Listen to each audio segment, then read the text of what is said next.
This is a baby pipe clamp. It will fit any pipe from 3/4 inch to 2.5 inch. It is held in place by this bolt, which is driven in by a 1/2 inch. This is the knuckle that will loosen and allow the pin to rotate. This is your baby pin, which is the standard 5/8 inch. There is your safety pin hole.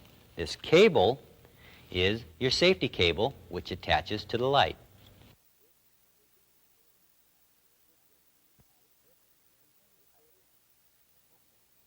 This is a junior pipe clamp. This will fit any pipe from 3/4 inch to 2.5 inch.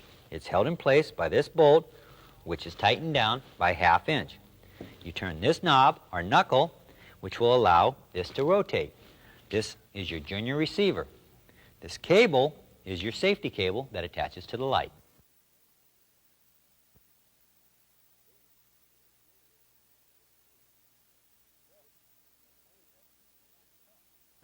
This is a chain grip with pins. Notice the tape wrapped around the handles, which will prevent the chain grip from popping open accidentally. Notice how it bites the pipe. This is a set of parallels. This is a taco cart. These are called wedges. These small ones are called camera wedges. This is called an empty frame. What we do with this is apply different types of expendables, which I'll show you later. This particular frame measures 18 by 24. This next frame is 24 by 36. This is one of our larger frames, which is 4 feet by 4 feet. Let me show you one of the applications of a 4 by 4 frame. Here, we've taken regular black tape and ran it across, which will cause you a shadow effect or a Venetian blind effect, as you can see on the back wall, without actually having the Venetian blind. So this is one of the many applications that we use. Let me show you a different kind of frame that we built ourselves. This is a frame that I've built. It's just a smaller version of the larger ones. In the corner, you'll notice this reinforcing piece of wood. This is called a gusset. You'll have one in each corner. On the sides, I've got baby plates so that we can mount it in a stand. On the other side, I've applied a gel. The gel is held in place by means of tape to which you staple through to prevent the gel from tearing off. This is a sandbag. They come in 15, 25, and 35-pound sizes. This particular bag is filled with shot. Most of the bags, though, are filled with sand. This is a Mayfair clamp. Notice the 5/8 inch pin with the safety hole and the end. They look sort of like a C-clamp, and they work very similar. It has a rubber tip that will attach to most pipes or flat surfaces. This is a putty knife with a 5/8 inch pin. Notice the little safety hole in the end.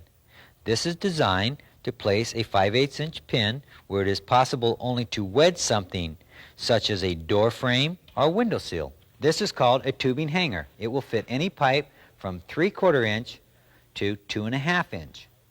This is called a sidearm. It's to fit on any pipe that goes from 3/4 inch up to 2.5 inches.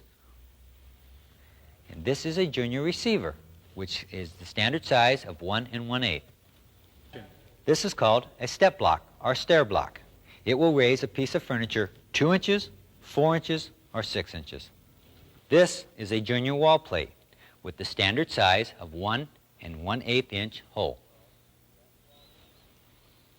This is called a set wall bracket with the standard receiver of 1 1/8 inch.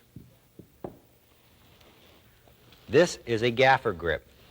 Notice the rubber teeth for biting with the standard 5/8 inch pin.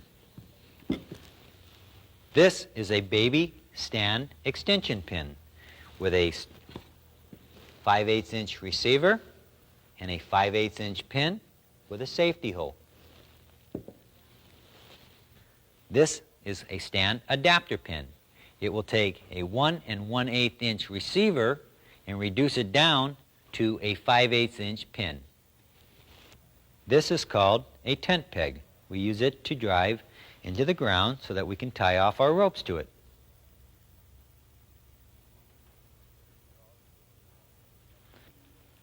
This is called a T-bone. It has your standard receiver of 1 1/8 inch. This is so that you can bring your light as low to the ground and still work it in its normal configuration. This is a wall spreader. This particular wall spreader receives a 2x4 piece of lumber. I will illustrate how these work. This is called a high roller. This will extend to a height of 21 feet. On the end, we have what is called a gobel head. On the other side, we have a receiver, that old familiar size, 1 1/8 inch. This is a C-stand. It will be the most useful tool in the film industry. This is how you open the legs of a C-stand. You grab 2 of the legs here and pull one toward you. Grab one leg, pull the last one toward you. This is the spring-loaded base. This will lock into place. This is the working end of the C-stand. We call these the gobel head.